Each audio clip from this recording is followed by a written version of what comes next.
Bab 471, Kembar dalam satu tubuh. Sepertinya kami meremehkanmu sebelumnya. Kami harus menunjukkan kemampuan yang sesungguhnya. Wajah Jijiang pucat pasi, tetapi segera digantikan oleh raut amarah. Begitu selesai berbicara, ia melesat turun, berubah kembali menjadi kelelawar raksasa berkepala naga, menerjang Simu.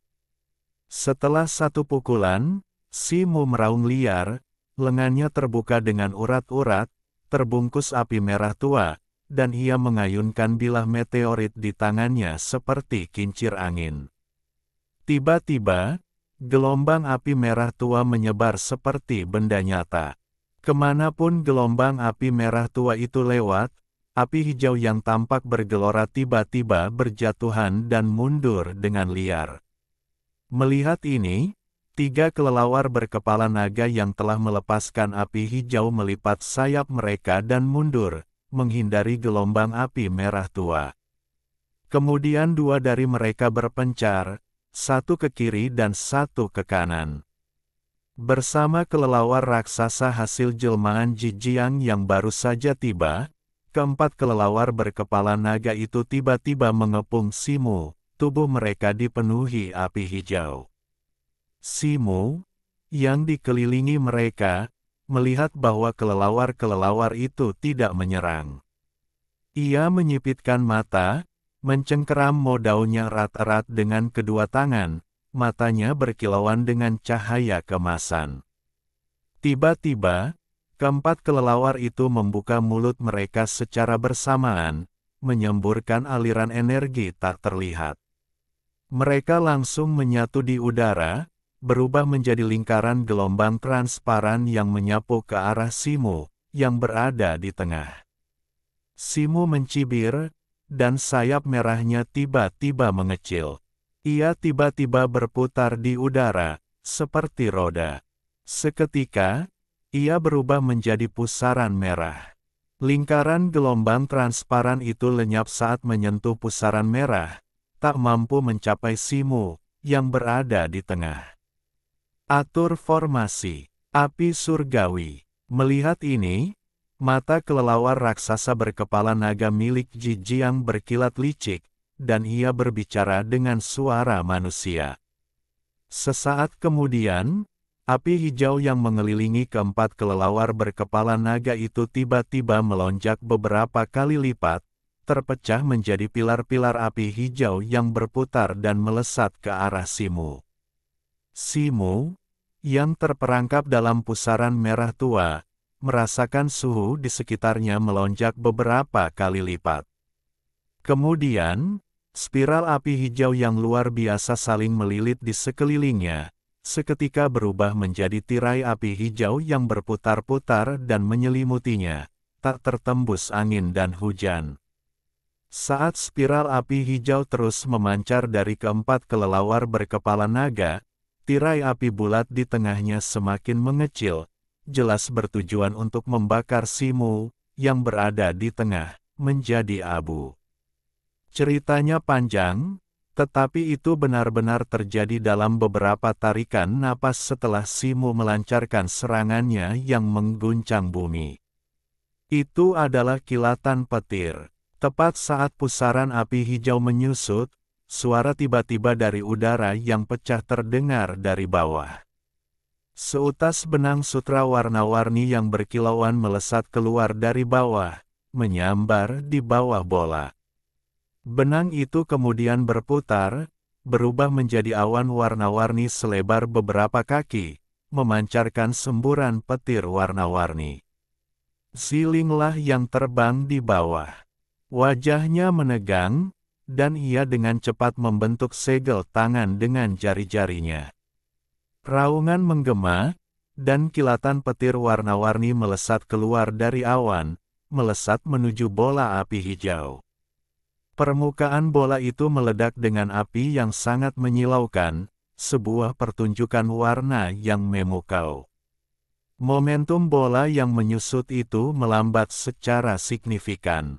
Kau mencari kematian, tunggu. Kelelawar berkepala naga yang diubah oleh Ji Jiang meledak dalam kemarahan saat melihat ini. Dengan kepakan sayapnya yang tiba-tiba, beberapa pilar api hijau yang berputar tiba-tiba berayun ke arah Ziling di bawah dengan kecepatan yang mencengangkan. Wajah Ziling gemetar saat melihat api hijau turun dari udara. Ia menghentikan mantranya dan mengangkat satu tangan. Sebuah belati berkilauan melesat keluar, memancarkan cahaya terang saat berubah menjadi naga ungu bertanduk tunggal, menerjang ke arahnya. Dengan suara bang yang menggelegar, naga dan api hijau itu bertabrakan, cahaya ungu dan api mereka saling terkait sebelum menghilang dalam sekejap. Namun, kelelawar berkepala naga milik Ji Jiang, yang telah berubah menjadi kelelawar raksasa berkepala naga, memanfaatkan kesempatan itu untuk menukik ke bawah dan muncul di atas Ziling. 9 transformasi angin dan api. Teriak Ji Jiang, sayapnya mengepak cepat. Wujudnya kabur, dan 9 sosok hijau identik tiba-tiba muncul di sekelilingnya, serentak menyerbu Ziling dengan aura pembunuh. Tubuh mungil Ziling bergetar hebat karena kontak tersebut, aura pembunuh yang mengerikan memenuhi wajahnya. Ia melihat sekeliling, benar-benar bingung. Melihat ini, Ji Jiang tertawa terbahak-bahak. 9 sosok yang ia ciptakan, dengan niat membunuh yang semakin kuat, perlahan turun ke bawah, permainan kucing-kucingan yang sempurna. Ia kini telah sepenuhnya memahami gadis di bawah, sekuntum bunga dengan hanya 1 tingkat kultivasi tetapi tanpa pengalaman bertarung yang sesungguhnya. Tentu saja, hal ini memicu hasrat membunuh. Namun pada saat ini, Ziling, yang hampir lumpuh oleh niat membunuh yang mengerikan, tiba-tiba memegangi kepalanya dan mengerang kesakitan. Ji Jiang awalnya terkejut, tetapi kemudian melambaikan tangannya dengan sembarangan. Seketika, ke-9 sosok itu mengepakkan sayap dan menukik ke arah gadis itu. Dengusan dingin terpancar dari tubuh mungil mereka. Ziling, yang tadinya membungkuk, langsung tegak. Matanya, yang tadinya hitam putih, tiba-tiba berubah menjadi rona kuning keemasan yang cemerlang. Aura keagungan yang tak terlukiskan terpancar darinya. Hampir seketika, bayangan bulan purnama ungu muncul di belakang kepala gadis itu. Setelah fluktuasi spasial yang dahsyat, bulan itu berputar dan berubah menjadi pusaran ungu yang sangat besar. Aura dahsyat terpancar dari pusaran itu, dan seekor makhluk humanoid raksasa, setinggi hampir 3 meter, muncul dari tengahnya. Kepala dan kakinya menyerupai kambing, dengan sepasang sayap elang di punggungnya. Di satu tangan, ia memegang sabit raksasa, beberapa kali lebih besar dari tubuhnya, yang berputar-putar dengan busur listrik ungu. Buff, bunuh mereka. Suara Ziling sangat dingin, sangat kontras dengan nadanya sebelumnya. Ji Jiang terkejut oleh ini, tetapi saat itu, api hijau pekat sudah mulai menyapu dari 9 wujud manusia yang telah dimunculkannya. Binatang berkepala kambing bertubuh manusia itu mengangkat kepalanya untuk menatap langit yang dipenuhi api hijau, lalu membuka mulutnya dan menelan api hijau yang berkobar itu, melahap setiap onsnya. Pada saat itu, ledakan keras bergema di udara, mengirimkan energi vital langit dan bumi yang melonjak dalam radius beberapa ratus kaki. Bola api hijau yang telah menjebak Simu meronta sesaat sebelum hancur berkeping-keping. Sebuah cincin api merah dan putih, disertai hembusan angin yang tajam, menyebar ke segala arah, membuat 3 kelelawar raksasa berkepala naga itu terlempar mundur. Sesosok melompat keluar, sayapnya yang berapi-api diwarnai dengan gumpalan cahaya putih, seperti darah. Khawatir, Ziling tidak akan mampu menghadapi musuh yang tangguh itu sendirian, Simu akhirnya memanggil sejumlah kecil seni mendalam 9 revolusi di lengan kirinya untuk menghancurkan formasi pengurungan api langit dan bumi rahasia keluarga Ji.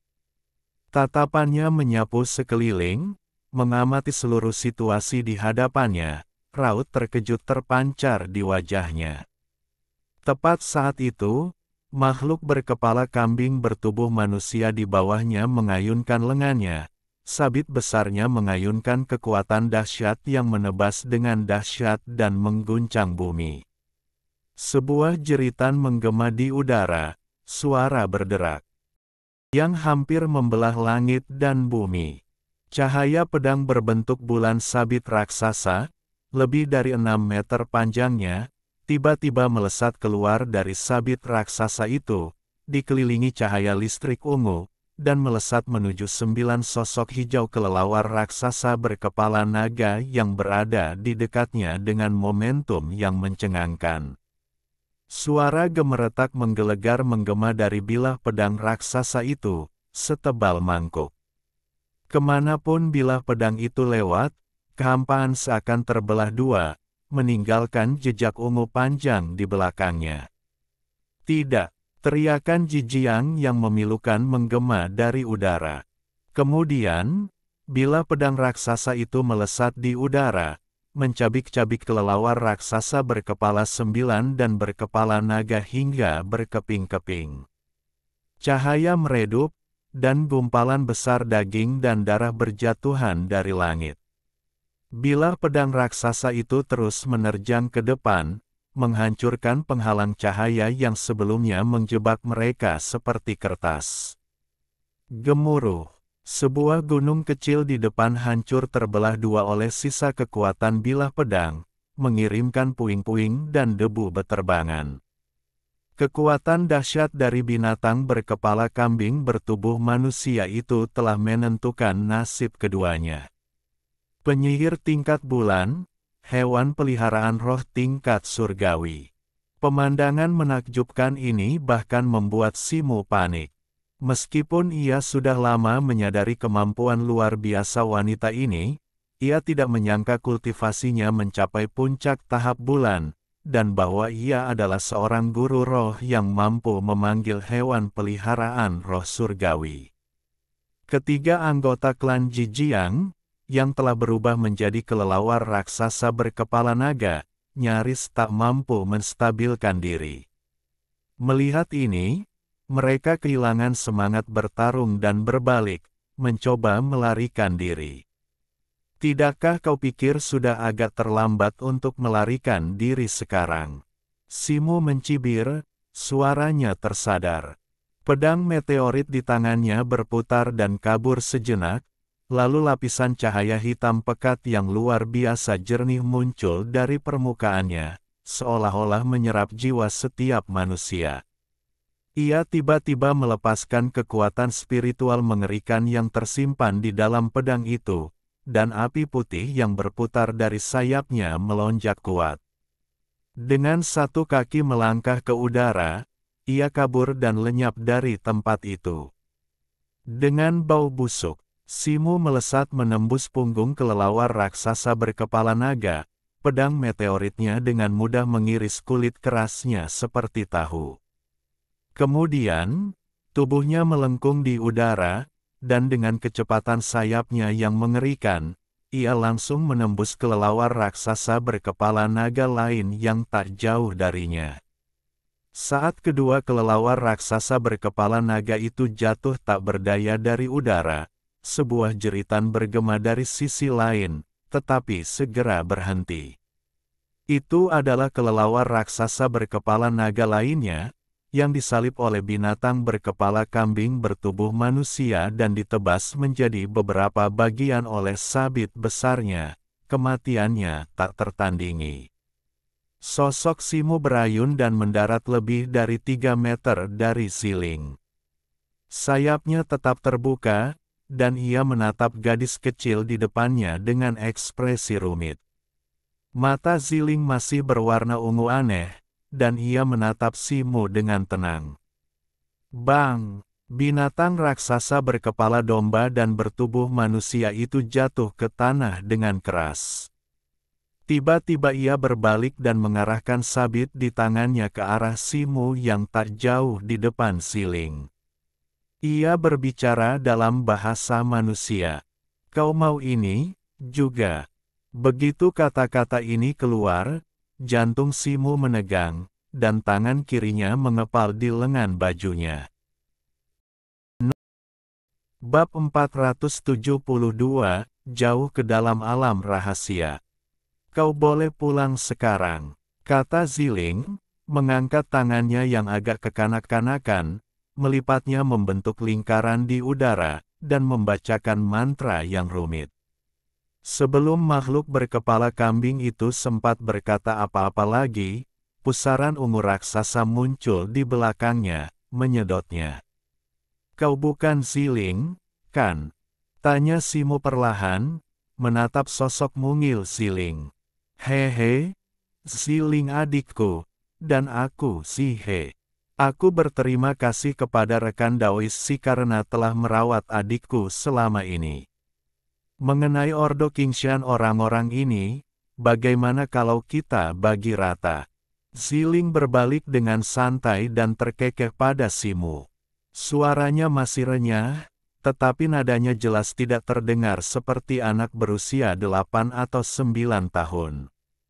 Karena kau begitu sopan, aku akan merasa terhormat menerimanya. Simu awalnya tertegun, tetapi ia tidak mencoba menolak, menerimanya dengan tenang. Sesaat kemudian, ia mengetukkan token Qingshan terakhir ke tokennya sendiri. Saat lingkaran cahaya biru menyala, inti iblis di dalam token dipindahkan ke token Simu. Rekan Daois Zihe, apa rencanamu selanjutnya? Simu bertanya pada Ziling setelah menyimpan token Qingshan. Ziling jelas memiliki 2 jiwa, jadi dia ragu untuk bertanya lebih lanjut. Aku bisa melihat bahwa rekan Daois Si masih memiliki kekuatan yang cukup besar setelah pertempuran hari ini, tetapi menjadi murid Qinglan bukanlah tugas yang mudah. Lagi pula, jumlah jenius yang berpartisipasi dalam ujian ini jauh melebihi imajinasinya. Sedangkan aku, karena aku bangun lebih awal dari yang diharapkan, tentu saja aku memiliki beberapa hal penting yang harus kuurus. Kita akan berpisah di sini, kata Ziling setelah ragu sejenak. Setelah itu, dia mengabaikan reaksi Simu dan, dengan satu lambaian tangannya, memanggil satin terbang warna-warni. Satin itu berubah menjadi cahaya terang dan terbang menuju kedalaman alam rahasia. Simu memperhatikan sosok Ziling yang lebih kecil menghilang di hadapannya. Dia menyentuh hidungnya dan tersenyum masam. Meskipun ia telah lama menyadari bahwa Ziling bukanlah orang biasa, ia tak menyangka kekuatan sejatinya begitu kuat. Hanya dengan hewan peliharaan spiritual surgawi itu, mungkin sudah cukup untuk mendominasi sebagian besar langit dan bumi 10 penjuru. Bagaimanapun, ia harus meninggalkan tempat ini terlebih dahulu. Memikirkan hal ini, Simu langsung melompat ke lembah kecil di depannya, menemukan tempat yang relatif terpencil, duduk bersila, dan bersiap untuk beristirahat dan memulihkan diri sejenak. Ia memegang batu spiritual kelas menengah di satu tangan dan mengeluarkan Ordo Qingshan dengan tangan lainnya, memejamkan mata dan menjelajahinya. Ngomong-ngomong, ini pertama kalinya ia menjelajahi Ordo Qingshan. Saat kesadaran spiritualnya menyerbu, lingkaran cahaya berbentuk cincin menyala di permukaan Ordo Qingshan, berfluktuasi sedikit beberapa kali, dan menghilang setelah beberapa saat. Simu membuka matanya, ekspresinya berangsur-angsur menjadi serius. Berdasarkan inti iblis yang diperolehnya, total skornya sekarang mencapai 36.300. Ini menempatkannya di peringkat 3021 dari lebih dari 30.000 peserta dalam uji coba, nyaris masuk 10 besar dan masih jauh dari terpilih sebagai 108 pemenang. Lebih lanjut, hanya dalam beberapa hari, hampir 23.000 orang telah gugur atau menyerah, mengundurkan diri dari uji coba. Meskipun ia memahami kebrutalan uji coba tersebut, ia tetap terkejut dengan hasilnya. Ini berarti jika ia tidak memburu lebih banyak binatang iblis tingkat tinggi selama sekitar 20 hari ke depan, akan sulit baginya untuk menonjol dari 10.000 sisanya. Dengan pemikiran ini, ia berdiri, melemparkan batu roh abu-abu putih ke samping, dan setelah menentukan arahnya, menuju ke bagian dalam alam rahasia. Setengah hari kemudian, Simus sedang berjalan menuju kejauhan ketika ia tiba-tiba mendengar suara Cair. Situ, kita hampir keluar dari padang rumput hilang ini. Seketika, cahaya keemasan memancar dengan cepat di depan mata Simu, dan di ujung padang rumput yang luas, sebuah dinding hijau zamrud membentang sejauh 1000 mil. Inilah gambaran yang ditransmisikan Cair melalui visual. Simu memperkirakan hutan itu berjarak sekitar 100 hingga 200 mil. Karena hutan itu terpisah dari wilayah luar langit dan bumi 10 penjuru dan lebih dekat ke pusat alam rahasia, monster-monster di dalamnya lebih ganas.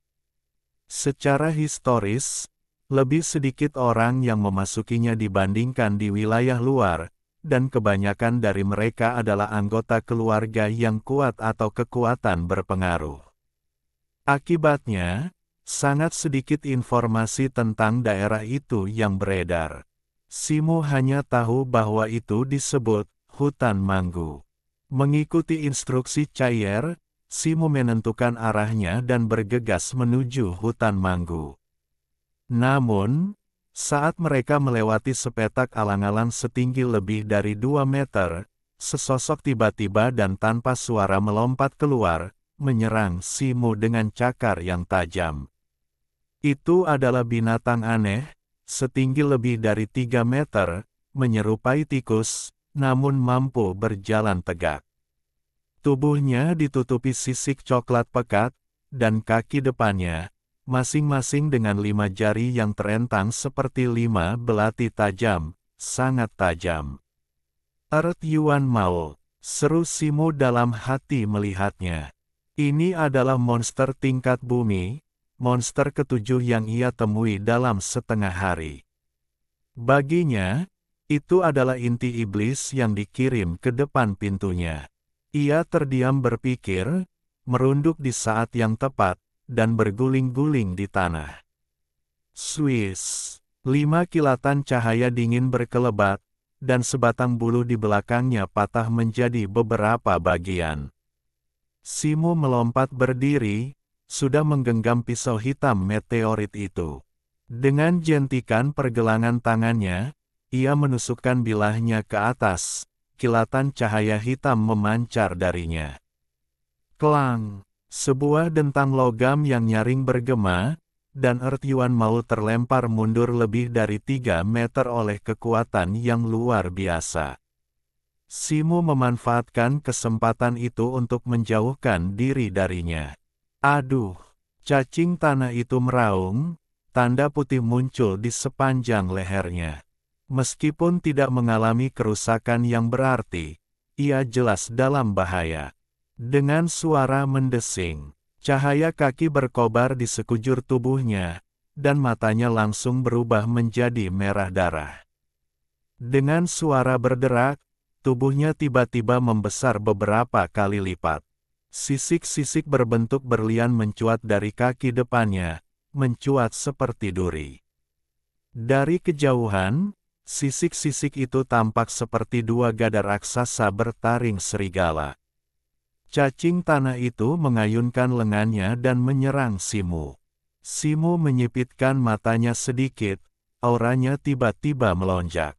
Sesosok kera merah muncul dari punggungnya, dan dua tinju berapi menghantam lengan cacing tanah itu. Bang! Dengan suara gemuruh yang menggelegar, lengan cacing tanah itu terasa seperti dipukul oleh palu yang kuat. Tulang-tulangnya hancur, daging dan darahnya meledak, dan sisik-sisik yang melekat padanya beterbangan seperti pisau terbang. Simu menarik kembali rupang dharmanya, menghunus pedangnya, dan mendekati cacing tanah yang sekarat itu, menebasnya dengan satu tebasan. Malam berikutnya, saat langit berangsur-angsur gelap, Simu tidak menunjukkan tanda-tanda akan berhenti, melanjutkan perjalanannya melintasi padang rumput. Sepanjang hari, ia fokus pada kemajuannya, membasmi monster-monster di sepanjang perjalanan. Monster-monster yang ia temui memang sedikit jumlahnya, tetapi kekuatan mereka terus bertambah, menyebabkan kemajuannya jauh lebih lambat dari yang ia perkirakan sebelumnya. Situ, 10 mil dari posisimu sekarang, ada lahan terbuka. Ada yang aneh di sana. Awasi tempat itu saat kau sampai di sana. Suara cair tiba-tiba terdengar. Oh, apa yang aneh? Tanya Simu. Aku tidak bisa menjelaskannya. Benar-benar gersang, tanpa rumput yang tumbuh di sana, hanya beberapa gundukan tanah. Aku belum melihat satu pun binatang iblis, tetapi ada beberapa tulang binatang iblis tergeletak di sekitar. Di balik lahan terbuka ini, hutan manggu berada tepat di seberangnya, jawab Cair. Baiklah, Cair, tunggu aku di hutan. Aku akan segera sampai, kata Simu setelah berpikir sejenak. Sesaat kemudian, Simu tiba di lahan terbuka itu. Pemandangan di hadapannya persis seperti yang digambarkan Cair, tanahnya tandus, hanya dengan 8 atau 9 gundukan tanah oval besar yang berdiri di sana. Di sekelilingnya berserakan tulang-tulang lebih dari selusin binatang iblis tingkat tinggi, menyerupai kuburan. Beberapa tulang di sekitar gundukan itu kering dan patah, sementara yang lain masih sedikit berwarna merah terang, tampak seperti baru saja mati, daging mereka dilahap habis oleh binatang iblis. Simu melihatnya, alisnya terangkat, dan ia melangkah masuk, pisau hitam di tangan. Sesaat kemudian, suara gemuruh keras meletus di langit di atas area itu. Awan api merah tua, selebar 6 hingga 8 meter, muncul dari udara. Di dalam awan itu terdengar gemuruh guntur samar, dan cahaya merah tua berkelap-kelip terus-menerus. Ruang terbuka di bawah kini dipenuhi kawanan semut hijau tua yang padat, hanya menyisakan beberapa kaki ruang terbuka di tengahnya, tempat puluhan bangkai semut bertumpuk. Simu berdiri di ruang terbuka ini, tubuhnya berputar-putar dengan api merah tua, tatapannya perlahan mengamati sekeliling. Tepat saat ia hendak melintasi tempat terbuka ini, gundukan di sekitarnya tiba-tiba melonjak, dan kemudian ratusan, bahkan ribuan, monster semut hijau, masing-masing berukuran sekitar 1 kaki, menyerbu keluar, mengelilinginya dengan rapat. Monster mirip semut ini memiliki tungkai yang panjang dan tebal serta 2 antena panjang seperti cambuk, setengah menggantung di dahinya. Rahangnya seperti gergaji, dan matanya seperti lampu. Matanya melotot rakus ke arah Simu, siap menerkam dan mencabik-cabiknya, meskipun agak waspada terhadap kobaran api merah tua yang mengelilinginya. Jatuh, cibir Simu, dan dengan lambaian tangannya yang tiba-tiba, bulan sabit keperakan bersinar terang di belakang kepalanya. Seberkas, cahaya keperakan meledak, menyatu dengan awan api di udara. Awan merah tua itu langsung mendidih, bergolak hebat. Di dalamnya, Cahaya merah tua berkelebat terus-menerus. Bola-bola api seukuran batu giling beterbangan dari awan, membombardirnya seperti meteor yang jatuh. Gemuruh. Hujan api yang deras turun, langsung menelan area tersebut. Raungan menggelegar menggema di seluruh area sekitarnya. Dimanapun bola-bola api itu mendarat, mereka menghancurkan beberapa semut hijau menjadi debu, runtuh bersama tanah. Dalam sekejap, area 100 kaki di sekitar Simo berubah menjadi lubang yang dalam. Hanya tempatnya berdiri yang tetap utuh, seperti puncak tunggal di tengahnya. Simo memandangi sisa-sisa ratusan semut hijau di dalam lubang, terutama beberapa mayat tingkat bumi. Ia tak kuasa menahan senyum, lalu melompat turun dengan jinjit. Bab 473, Belalang Sembah. Malam tiba, Simo berdiri di depan hutan yang rimbun dan hijau, tatapannya menjelajah ke kedalaman. Setelah hampir 2 hari perjalanan, ia akhirnya tiba di hutan Manggu. Hutan ini dipenuhi pepohonan tua yang menjulang tinggi, masing-masing setinggi setidaknya 30 meter dan berdiameter beberapa meter. Daun-daunnya yang hijau lebat dihiasi pola-pola spiritual yang aneh, menciptakan nuansa yang mencekam. Ia mengamati pepohonan itu sejenak sebelum mengalihkan pandangannya dan melompat ke dahan-dahan pohon besar di tepi hutan. Berhari-hari bertempur dan berlari telah menguras tenaganya. Saat ia mendekati inti alam rahasia ini, ia memutuskan untuk beristirahat dan memulihkan diri. Melalui komunikasi telepati, Simo menginstruksikan Cair, yang berada tinggi di langit, untuk berjaga. Ia kemudian menarik jubah hijaunya, mengenakannya, dan memejamkan mata untuk melatih napasnya. Malam berlalu tanpa kejadian apapun. Kemudian, di pagi buta, suara Cair tiba-tiba bergema di benak Simo. "Situ, seseorang datang." Simo segera membuka matanya, sedikit memiringkan kepalanya, dan mengintip ke samping melalui dedaunan yang lebat dan lebar. Dalam cahaya redup pagi hari, ia melihat 2 iblis muda, satu di depan yang lain, lewat di bawah pohonnya.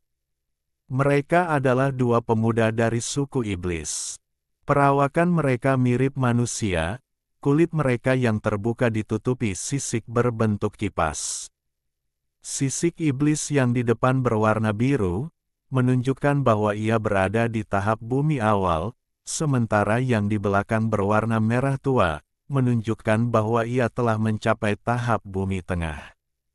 Ini menunjukkan bahwa kedua iblis itu pasti berasal dari daerah yang sama, dan dilihat dari arah mereka, mereka jelas menuju lebih dalam ke hutan Manggu.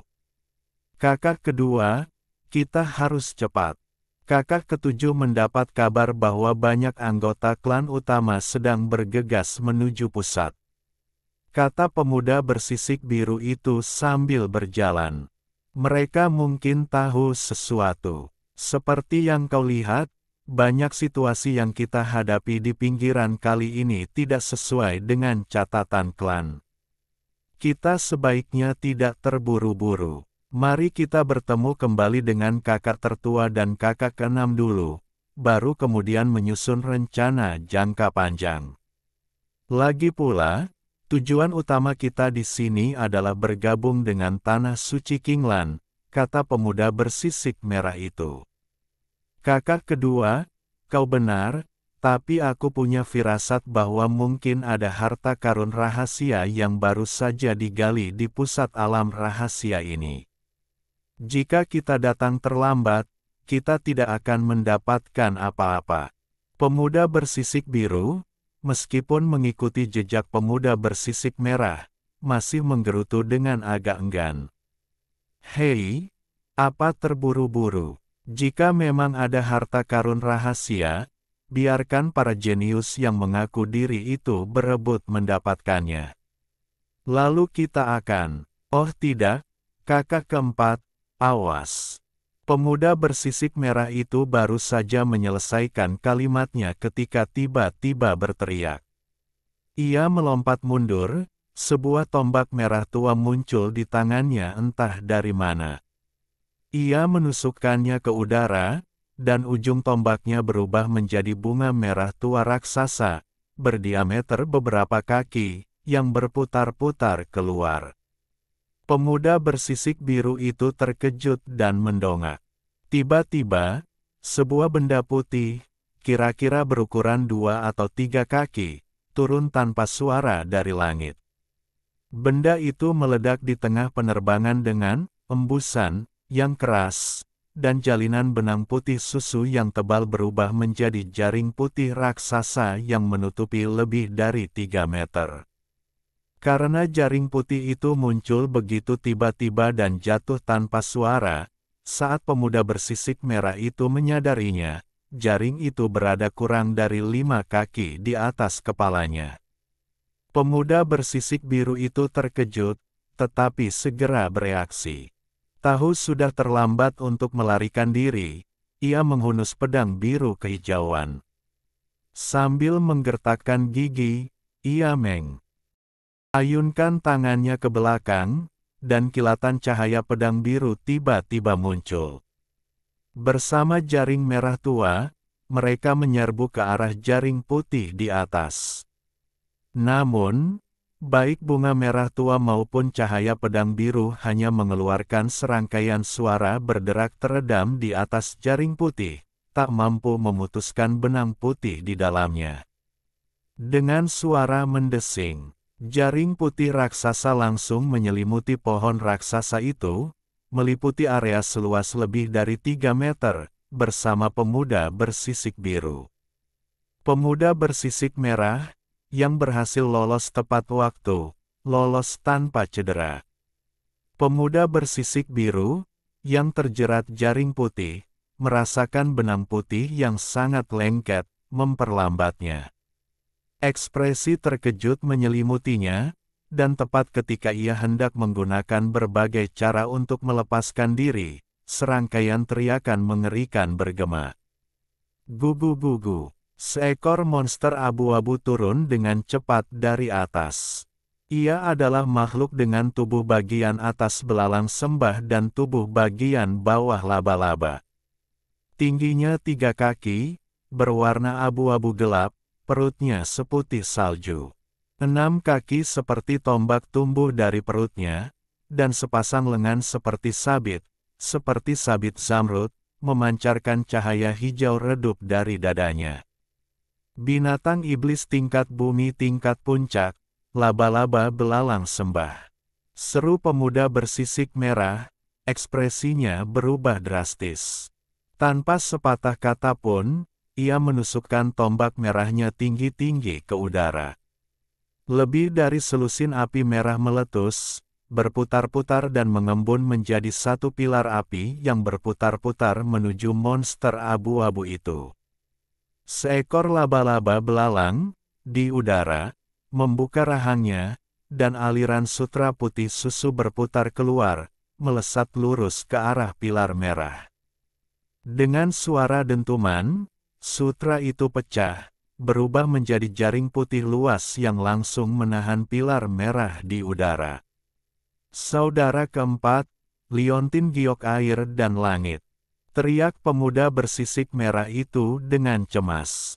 Di bawah, terperangkap dalam jaring putih, pemuda bersisik biru, yang kini berkilauan dengan cahaya biru redup, mengayunkan pedang birunya, ingin sekali merobek jaring itu, seolah tak menyadari niat pemuda bersisik merah itu. Laba-laba belalang itu tidak memberinya kesempatan lagi. Lengannya yang seperti sabit terayun di depannya, mengirimkan 2 bilah cahaya zamrud raksasa yang berputar-putar, bersilangan, dan terbang ke bawah. Tidak, wajah pemuda bersisik biru itu dipenuhi ketakutan, nyaris tak mampu memegang pedang birunya. Dengan suara dentuman keras, pedang itu nyaris tak mampu menahan bilah-bilah pedang raksasa itu sebelum hancur berkeping-keping. Kedua bilah pedang raksasa itu menghantam pemuda bersisik biru itu tanpa ragu. Saat berkontak, kilatan cahaya biru muncul di tubuhnya, dan sisik-sisik biru pekat tumbuh dari seluruh tubuhnya, menutupi seluruh tubuhnya. Namun, bilah-bilah pedang raksasa itu langsung menembus tubuh pemuda itu dan lenyap. Dengan desiran, pemuda bersisik biru itu langsung terpotong menjadi 4 bagian, organ dalam dan darahnya berceceran di tanah. Bertengger di dahan pohon di dekatnya, Simu tersentak. Laba-laba belalang sembah ini sungguh tangguh, tak diragukan lagi monster paling tangguh yang pernah ia temui sejak memasuki dunia rahasia ini. Cair, yang kini bertengger di bahu Simu, juga ketakutan. Ia tak berani bergerak, takut suara apapun akan terdeteksi oleh belalang sembah di bawahnya. Setelah laba-laba belalang sembah membunuh pemuda bersisik biru itu, mata majemuknya berputar untuk fokus pada pemuda bersisik merah. Seketika, 3 pasang kakinya yang seperti tombak mendorong tanah dan menerjang pemuda bersisik merah itu dengan kelincahan yang luar biasa. Dalam sekejap, ia dan pemuda bersisik merah itu terlibat dalam pertempuran sengit. Meskipun pemuda bersisik merah itu memiliki kekuatan yang luar biasa, memiliki teknik dan senjata magis yang luar biasa, ia hanya berada di peringkat bumi tengah. Menghadapi monster iblis peringkat bumi puncak sendirian, ia segera kewalahan. Setelah perjuangan singkat, ia tak menemukan jalan keluar dan memanfaatkan kesempatan itu. Sambil menggertakkan gigi, ia dengan tegas menghancurkan liontin giok suitian yang telah digenggamnya. Sebuah bola cahaya air menyelimuti tubuhnya saat ia menghilang dari tempatnya, hanya menyisakan token Qingshan. Laba-laba belalang raksasa kehilangan targetnya dan membeku sesaat. Ia menggosokkan kedua lengannya yang besar seperti sabit, mata majemuknya berkilat merah. Kemudian, dengan kibasan ke-6 kakinya, ia berubah menjadi bayangan abu-abu, dengan cepat maju lebih dalam ke hutan, menghilang di kejauhan. Akhirnya, tatapan Simu mengendur mendengar ini, dan Cair menghela napas lega. Ia tetap berada di pohon untuk beberapa saat lebih lama, memastikan tidak ada bahaya di bawah. Ia kemudian melepaskan Cair dan dengan hati-hati melompat turun, berniat mengambil token Qingshan yang ditinggalkan keduanya dan segera pergi.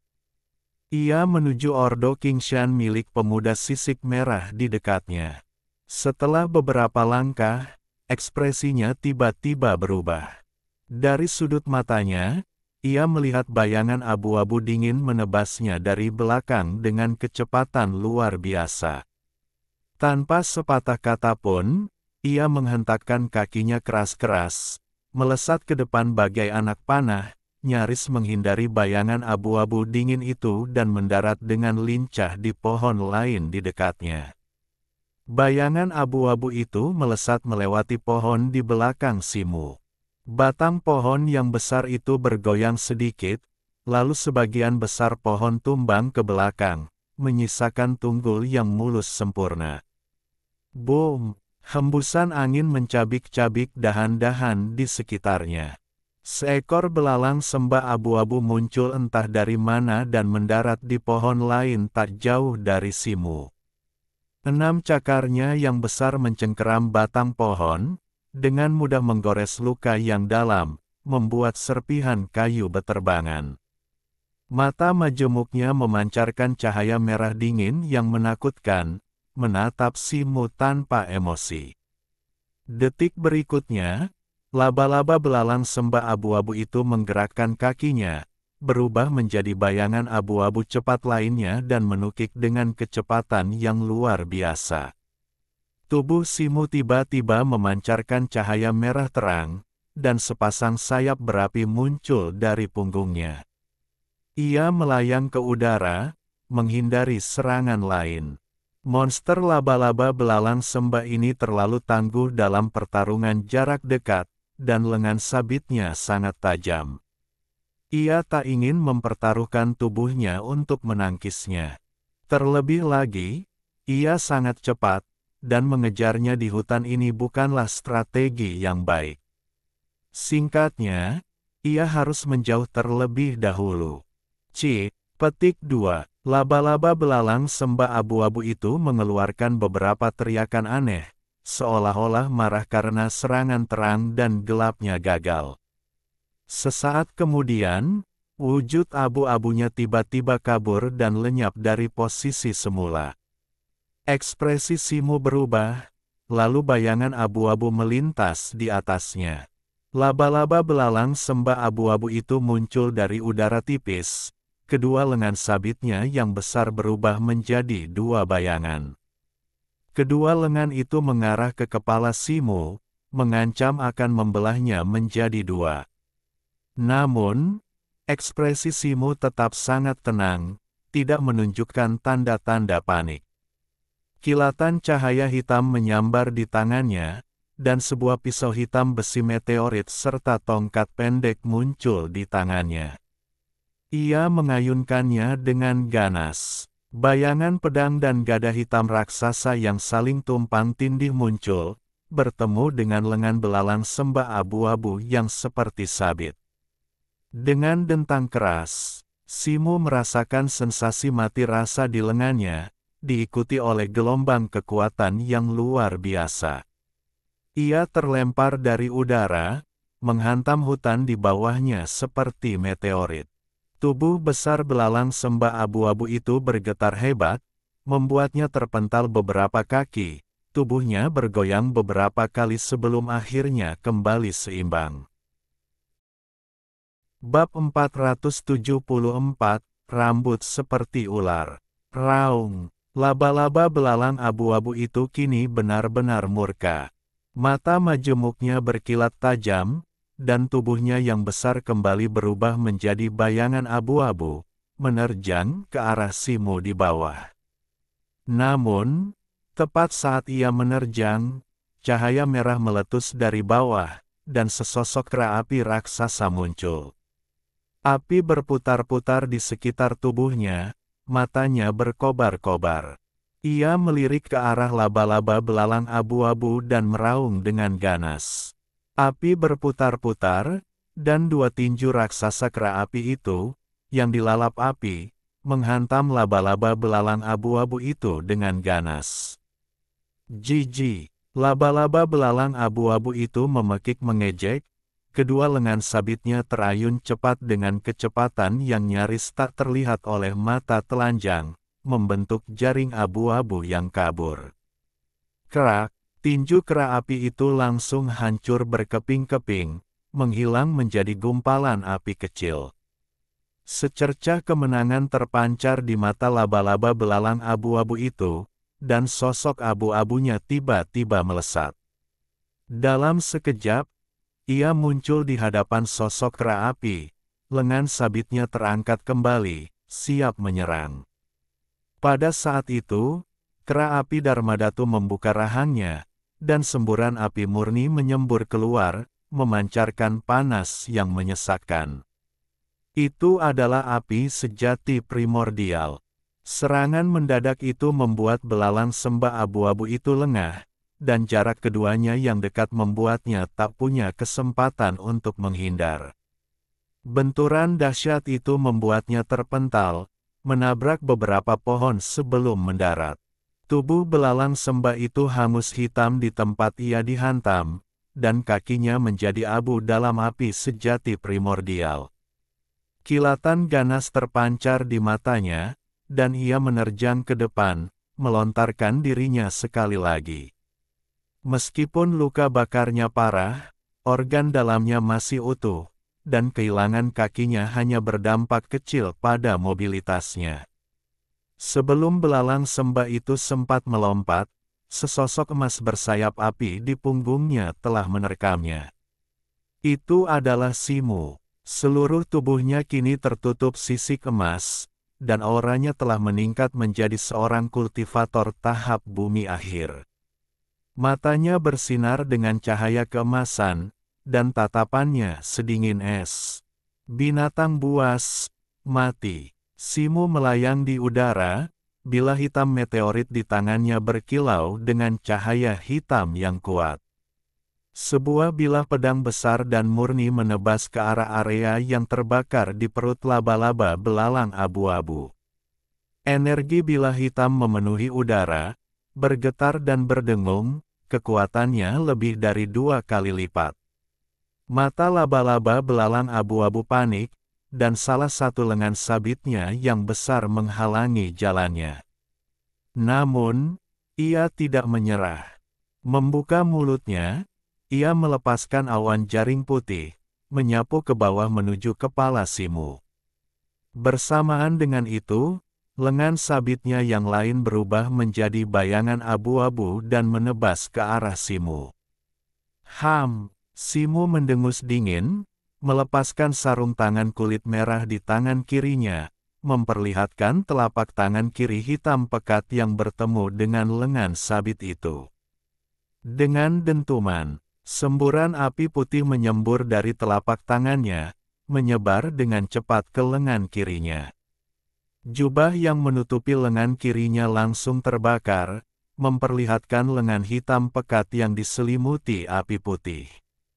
Jaring putih itu menyapu kepalanya, tetapi begitu bersentuhan dengan api putih di lengannya, api itu langsung terbakar habis. Simu menghindari tebasan lengan sabit raksasa itu dengan gerakan cepat. Sesaat kemudian, ia muncul di hadapan laba-laba mantis abu-abu seperti hantu. Tangan kiri Simu menyemburkan api putih, dan ia mengepalkan kelima jarinya, memukul perut bagian bawah laba-laba itu. Dengan desiran, lengan yang diselimuti api itu dengan mudah menembus daging laba-laba itu. Mata majemuk laba-laba itu meredup, dan tubuhnya tiba-tiba menegang. Sesaat kemudian, wujud raksasan. Ia meledak, berubah menjadi hujan darah dan daging yang hancur. Api putih Simu menyala, lalu menyatu ke lengan kirinya.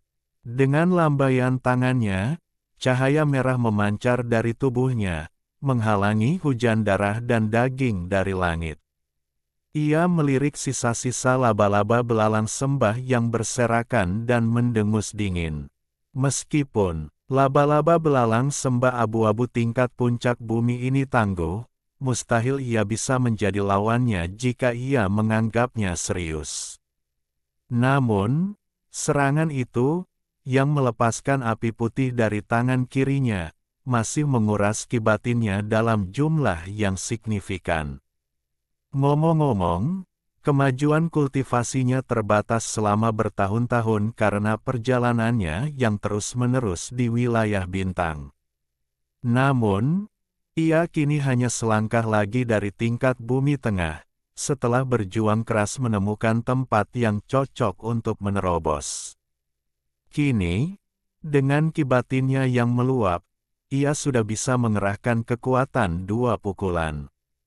Simu berdiri di sana sejenak, menyebarkan indera spiritualnya untuk memastikan keberadaan binatang iblis dan murid percobaan lainnya.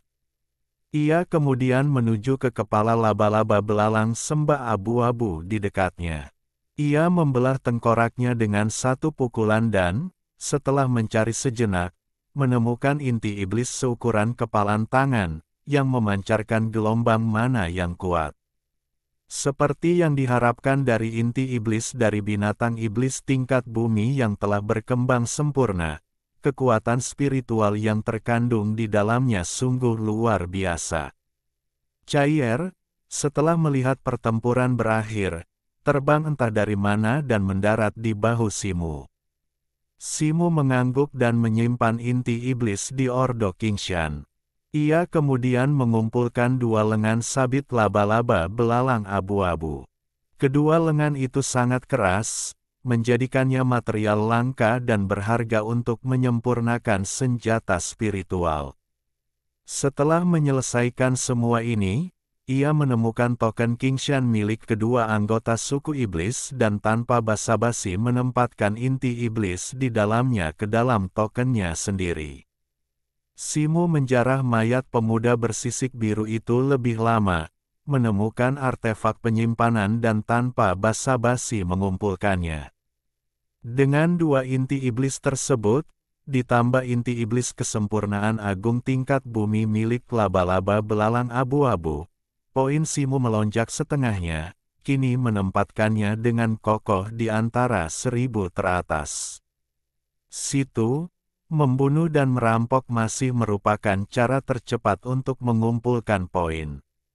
Aku sarankan kau berhenti bekerja keras memburu binatang iblis. Biarkan aku membantumu menemukan jalannya, dan kau bisa fokus pada serangan diam-diam. Dengan kekuatanmu, kau akan dengan cepat mengumpulkan poin yang cukup. Chair berkata dengan nada gembira. Meskipun begitu, jangan lupa bahwa mereka yang berhasil memasuki hutan kuno ini semuanya adalah murid-murid berbakat dari berbagai suku di wilayah Bintang Miang. Kekuatan mereka tidak boleh diremehkan. Satu kesalahan saja bisa lebih banyak merugikan daripada menguntungkan. Simu menggelengkan kepala, mengabaikan nasihat Chair. Ia beristirahat sejenak di dekatnya dan terus melangkah lebih jauh ke dalam alam rahasia. Setengah hari kemudian, Simu tiba di kedalaman hutan, dekat sebuah ngarai. Semakin dalam ke alam rahasia, semakin sulit monster yang ia temui. Dalam setengah hari terakhir, ia bertemu beberapa kelompok monster, termasuk beberapa di tingkat bumi akhir. Namun, berkat kekuatannya dan penglihatan Chair yang luar biasa, ia berhasil melewati sebagian besar dari mereka tanpa bahaya. Setelah berjuang sepanjang perjalanan ke sini, Simu sedikit lelah. Ia melihat sekeliling. Ngarai ini cukup tenang dan tidak ada tanda-tanda monster. Itu adalah tempat yang bagus untuk beristirahat. Ia hendak mencari tempat untuk duduk ketika suara Chair dan sebuah gambar muncul di benaknya. Simu mengangkat alisnya dan tidak peduli untuk beristirahat. Tubuhnya diam-diam masuk lebih dalam ke ngarai.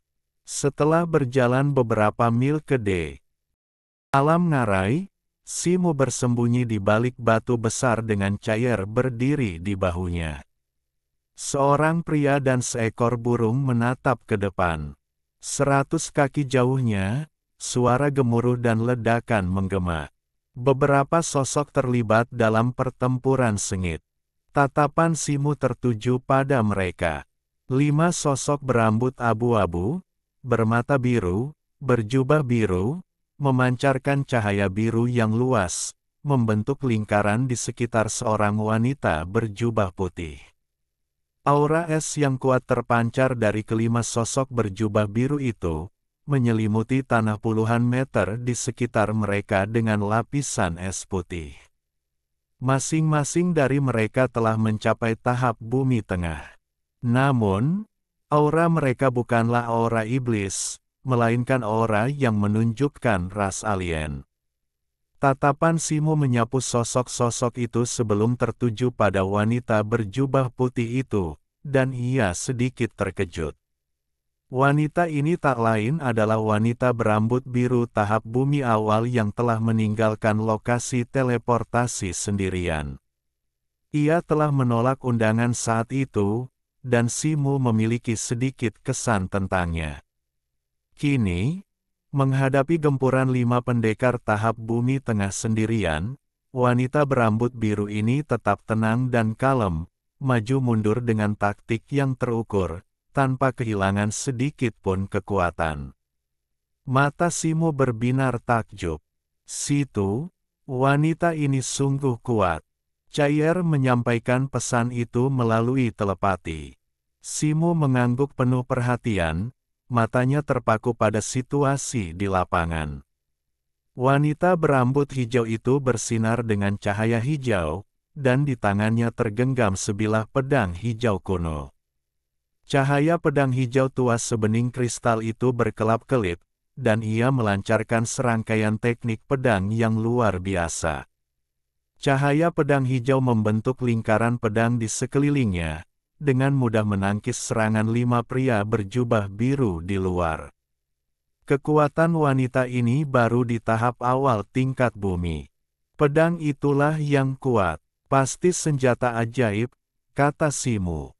Aku mengerti, jawab Cayer dengan kesadaran yang tiba-tiba. Tepat saat mereka berkomunikasi, situasi di lapangan tiba-tiba berubah. Wanita berambut hijau itu berteriak pelan, dan pedang di tangannya menyala, menebas 5 cahaya pedang hijau tebal sepanjang beberapa kaki, menebas ke arah 5 pria berjubah biru.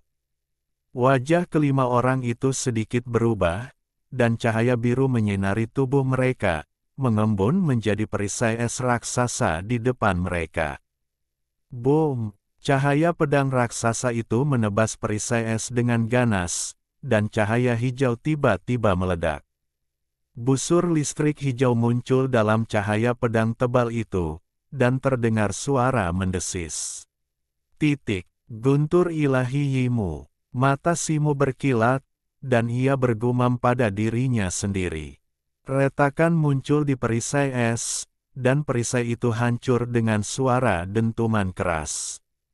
Wajah kelima orang berjubah biru itu berubah drastis, tetapi perisai es itu menghalangi mereka untuk sementara waktu, memberi mereka sedikit waktu reaksi. Mereka terpental mundur dan menghindari kekuatan dahsyat cahaya pedang hijau itu. Kakak, pedang kuno di tangan wanita ini terlalu ganas. Kita akan membuang waktu jika kalah seperti ini. Ayo mundur. Seorang pemuda berjubah biru menatap seorang pria parubaya jangkung berjubah biru dan berbisik. Pria parubaya itu tampak enggan dan tampak sedikit ragu. Kau menyinggungku, Jiang Suishui, dan kau ingin pergi begitu saja. Tidak semudah itu, kata wanita berambut hijau itu dengan suara dingin, memancarkan cahaya hijau di sekujur tubuhnya. Begitu ia selesai berbicara, sisik-sisik hijau halus muncul di lengan dan dahi wanita itu. Matanya juga berubah menjadi hijau zamrud, dengan pupil tipis seperti ular muncul di antara keduanya, memancarkan cahaya dingin. Kemudian, cahaya hijau melesat dari belakang Jiang Suishui, menyatu menjadi bayangan ular piton hijau raksasa. Bersamaan dengan itu, rambut hitam panjangnya bersinar dengan cahaya hijau yang menyilaukan, menari-nari seolah hidup. Oh tidak, wanita ini adalah keturunan keluarga Jiang dari Bintang Unta Putih. Pria parubaya yang memimpin kelima orang itu tiba-tiba berteriak. Sebelum ia sempat menyelesaikan kata-katanya, rambut hitam panjang Jiang Suishui tiba-tiba memanjang, memancarkan cahaya biru yang luas saat ia melesat menuju kelima pria berjubah biru itu. Di tengah kilatan cahaya biru, rambut biru itu tiba-tiba memanjang dan menebal. Ujung-ujungnya sempat kabur sesaat sebelum tiba-tiba berubah menjadi serangkaian kepala ular piton bertaring berwajah hijau, sementara bagian tengahnya dipenuhi lingkaran pola spiritual. Dalam sekejap mata, rambut biru Jiang Suishui berubah menjadi ular piton biru raksasa. Bab 475, Rasa Takut Bersama. Sesaat, segerombolan ular piton raksasa menari-nari di langit, hampir menutupi separuh langit. Masing-masing membuka rahangnya yang berdarah, memamerkan taringnya yang ganas, dan menerkam kelima pria berjubah biru itu. Setiap ular piton memancarkan aura puncak alam Xiantian, beberapa bahkan mendekati alam bumi. Melihat pemandangan ini, kelima pria itu hampir tak percaya. Beberapa ular piton mungkin mudah bagi kelima pria ini, tetapi puluhan ribu adalah masalah lain. Mereka tak punya keberanian untuk melawan. Tidak, lari. Raung pria parubaya berjubah biru itu, tubuhnya dipenuhi hawa dingin biru, menyelimutinya saat ia melarikan diri ke kejauhan. Yang lain, ketakutan, kehilangan semua tekad, dan masing-masing menyalurkan energi dingin mereka sendiri untuk menyelimuti diri mereka sendiri, melarikan diri di hadapan kawanan ular piton raksasa itu. Terlambat. Jiang Xuishui mencibir, matanya berkilat hijau. Langit yang dipenuhi ular piton biru itu melesat cepat, menyerbu ke arah kelima pria itu seperti gelombang yang mengamuk. Mereka begitu cepat hingga mereka menyusul dalam sekejap mata. Dengan suara mendesis, ular piton biru yang tak terhitung jumlahnya menukik ke bawah. Di saat-saat terakhir, pria-pria berjubah biru itu memancarkan cahaya biru, melepaskan gelombang udara dingin yang besar dan bergulung-gulung. Meskipun berhasil mengalahkan banyak ular piton, hal itu tak berpengaruh banyak terhadap jumlah mereka yang begitu banyak. Ribuan ular piton biru, bagaikan gelombang yang mengamuk, langsung menelan kelima pria itu dan melilit mereka. Ah! Beberapa jeritan teredam bergema dari dalam, dengan cepat menghilang. Dari balik batu besar tak jauh dari sana, Simu, yang menyaksikan kejadian ini, menarik napas dalam-dalam.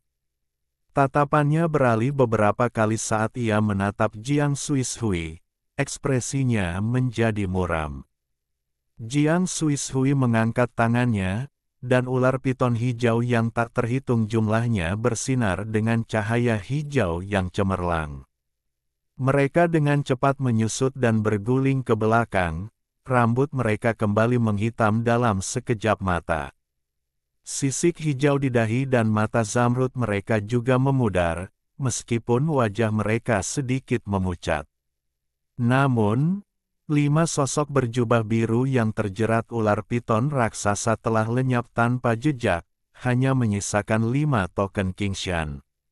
Situ, wanita ini luar biasa. Teknik rahasia ini setara dengan pasukan ribuan orang, cair berkomunikasi dengan Simu melalui telepati. Ya, wanita ini memang lawan yang tangguh, tetapi teknik rahasia ini menghabiskan banyak energi, jadi dia mungkin tidak akan bisa menggunakannya lama-lama. Simu mengangguk. Setelah menyaksikan Qinizi dan yang lainnya sebelumnya, ia memiliki sedikit pemahaman tentang pemilihan masuk tanah suci Qinglan. Melihat Jiang Xuishui menunjukkan keterampilan yang begitu menakjubkan, meskipun terkejut, ia tidak sepenuhnya terkejut. Simu merenungkan hal ini, lalu berbalik dan mundur diam-diam. Pada saat ini, suara tajam udara yang pecah bergema di udara, dan cahaya pedang hijau tiba-tiba turun dari langit. Wajah Simu menjadi gelap, dan sosoknya kabur saat ia menghindar ke samping. Swiss! Cahaya pedang hijau menebas tempat Simu berdiri sebelumnya, mengukir saluran lurus dan dalam. Batu besar tempat Simu bersembunyi tiba-tiba terhantam energi pedang tajam dan langsung terbelah dua. Sesosok melintas, dan Jiang Xuishui yang berambut hijau muncul di hadapan Simu seperti hantu, memegang ujung pedang kuno hijau yang terarah ke tanah, menghalangi jalannya. Simu mengerutkan kening dan menatapnya. Kulit wanita itu awalnya seputih giok, dan raut wajahnya halus. Kini, karena pertempuran sengit baru-baru ini, ia kehilangan vitalitasnya, dan wajahnya yang pucat menambahkan sedikit pesona yang tak biasa. Namun, wajahnya masih dingin, memberi kesan acuh tak acuh yang membuat orang-orang menjaga jarak. Kau menyelinap di kegelapan, Apa kau juga kaki tangan orang-orang ini? Jiang Suishui menatap Simu, sepasang mata menawannya tanpa emosi. Rekan Taois, kau salah paham. Aku bukan dari kelompok yang sama dengan orang-orang itu. Aku hanya kebetulan lewat. Simu menghela napas dan menjawab dengan agak tak berdaya. Oh, kau manusia yang diteleportasi ke padang rumput hilang bersama-sama. Jiang Suishui menatap Simu dari atas ke bawah, seolah teringat sesuatu, dan nadanya sedikit melunak. Aku tidak menyangka rekan Taois itu masih mengingatku. Aku merasa terhormat. Simu datang ke sini secara tidak sengaja dan kebetulan melihat rekan Taois itu berkelahi dengan orang lain. Itu tidak disengaja, jadi aku pamit dulu. Melihat ini, Simu berkata tanpa ragu. Kau ingin pergi seperti ini. Serahkan Ordo Qingshan dan hancurkan Liontin Giok itu sendiri. Jiang Suishui menatap Simu dari atas ke bawah lagi, dan berkata ringan setelah pedang kuno di tangannya sedikit bergetar. Rekan Taois Jiang, apa kau pikir aku tak berdaya? Pupil mata Simu sedikit menyipit setelah mendengar ini, ekspresinya langsung menggelap. Karena kau tidak tahu apa yang baik untukmu, mati saja. Kali ini, Jiang Suishui menolak untuk membantah. Sambil tertawa dingin, ia mengangkat pedang hijau kuno di tangannya. Cahaya biru cemerlang bersinar dari bilahnya, dan sederet rune berkelebat, menebas dengan ganas. Suara tajam menusuk udara bergema. Dalam sekejap, sinar pedang hijau raksasa, selebar 6 hingga 9 meter, meletus dari pedang kuno itu. Untaian petir hijau melilit cahaya pedang, mendesis dengan kekuatan mengerikan saat turun menuju Simu. Bahkan sebelum sinar pedang mencapai sasarannya, niat pedang yang mengerikan meraung ke dalam, menghancurkan benda-benda kecil di sekitar Simu, termasuk batu. Simu meraung, dan cahaya merah tua memancar dari tubuhnya, menyatu di lengan kirinya, memancarkan cahaya merah tua yang menyilaukan. Panas yang mengerikan memancar dari lengan kirinya. Ia tiba-tiba berteriak, lengannya bergerak, dan melancarkan pukulan ke arah cahaya pedang hijau itu. Sebuah bayangan tinju merah raksasa yang jelas muncul dari udara tipis, bertabrakan dengan keras dengan cahaya pedang hijau itu. Dengan suara, boom, yang menggelegar, bayangan tinju dan cahaya pedang itu berbenturan, dan udara meledak seperti guntur.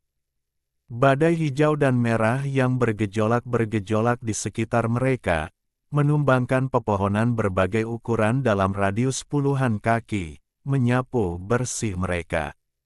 Beberapa batu besar tertiup angin bagai daun gugur, hancur berkeping-keping. Tubuh Simu bergetar hebat dengan cahaya merah tua, dan ia terhuyung mundur beberapa langkah sebelum akhirnya kembali seimbang.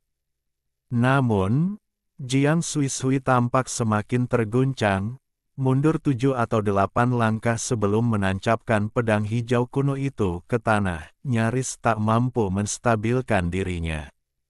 Detik berikutnya, rona merah merayap di wajahnya yang sudah pucat.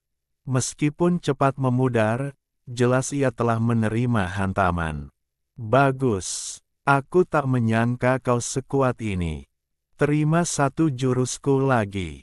Tatapan Jiang Suishui ke arah Simu sedikit berubah. Dengan teriakan pelan, pedang hijau kuno di tangannya melesat keluar, dan dalam sekejap pedang itu membesar menjadi pedang raksasa berukuran 40 atau 5 kaki. Pedang itu berputar pelan di udara dan berubah menjadi bulan sabit hijau, menerjang ke arah Simu. Kecepatan bulan sabit hijau itu begitu cepat hingga bisa digambarkan seperti kilat. Hanya dalam sekejap, pedang itu sudah berada di atas kepala Simu. Jiang Xuishui mencubit segel dengan satu tangan dan menunjuk dengan ganas. Bulan sabit hijau itu memancarkan cahaya menyilaukan, membawa niat pedang yang dapat menghancurkan dunia.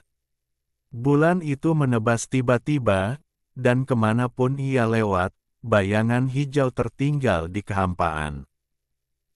Hancurkan. Simu menyipitkan matanya sedikit, tanpa rasa takut di wajahnya. Ia melihat kilatan cahaya keemasan di matanya dan tiba-tiba berteriak. Lengan kirinya berkilat cahaya keemasan, dan dalam sekejap, sisik keemasan menutupinya. Ia mengepalkan kelima jarinya dan menghantamkannya langsung ke bulan sabit hijau di atas. Kau tak tahu harus hidup atau mati. Melihat ini, Jiang Xuishui mendengus dingin dan kembali mendorong lengannya. Bulan sabit hijau itu bersinar lebih terang, momentumnya semakin kuat. Pada saat yang sama, kilatan api putih muncul di tangan kiri Simu. Detik berikutnya, pedang cian dan tinju emas bertabrakan. Bang! Raungan memekakkan telinga menggema, mengguncang tanah di sekitarnya. Cahaya cian tiba-tiba meledak, berubah menjadi energi pedang cian yang tak terhitung jumlahnya yang menghujani lembah, melubangi tanah. Dengan suara, klang, sebuah pedang cian terlempar mundur dari cahaya cian, terbang puluhan kaki sebelum akhirnya berhenti. Bilahnya bergetar, dan rune cian di atasnya berkedip-kedip, membutuhkan waktu sejenak untuk menenangkan diri. Wajah Jiang Xuishui memucat, tubuhnya yang halus gemetar, dan setitik darah muncul di sudut mulutnya. Keterkejutan memenuhi matanya, dan ia menatap tajam cahaya cian yang masih tersisa. Cahaya cian itu menghilang, menampakkan sosok Simu.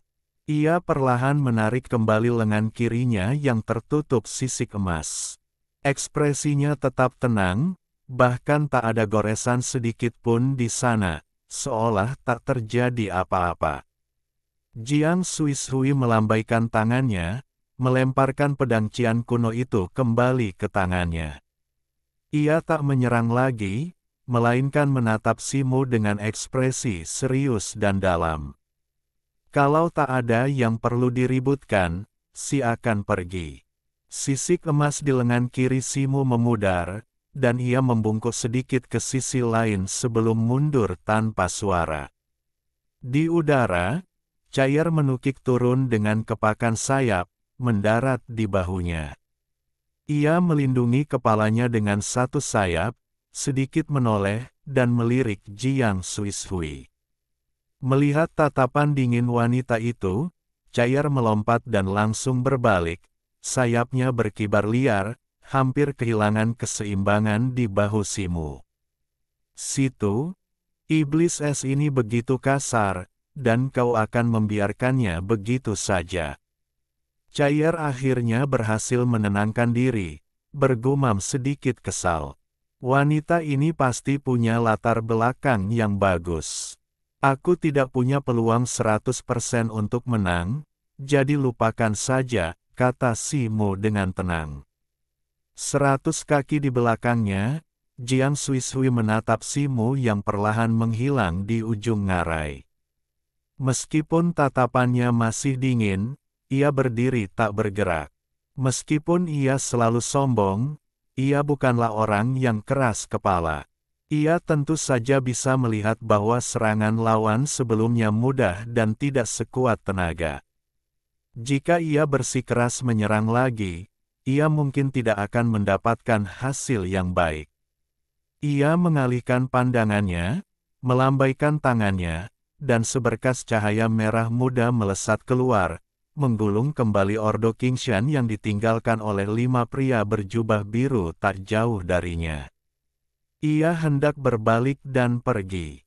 Tiba-tiba, wanita itu mengerutkan kening, sosoknya kabur, dan tubuhnya dengan cepat terdorong ke belakang, muncul lebih dari 3 meter jauhnya dalam sekejap mata.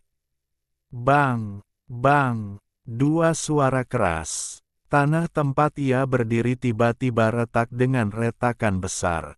Puing-puing beterbangan, dan dua akar coklat raksasa berputar-putar, melilit dan menggeliat seperti ular piton raksasa. Permukaan kedua akar coklat ini tidak rata, tertutup lingkaran pola spiritual dan sesuatu yang tampak seperti lumut hijau, menyerupai rimpang suatu tanaman. Setelah jeda singkat, kedua akar coklat itu, seolah-olah memiliki mata, tiba-tiba menerjang ke arah Jiang Xuishui dengan kecepatan yang mencengangkan. Jiang Xuishui memperhatikan kedua akar raksasa itu menyapu ke arahnya, alisnya terangkat, dan rambut hitam panjangnya menari-nari sedikit.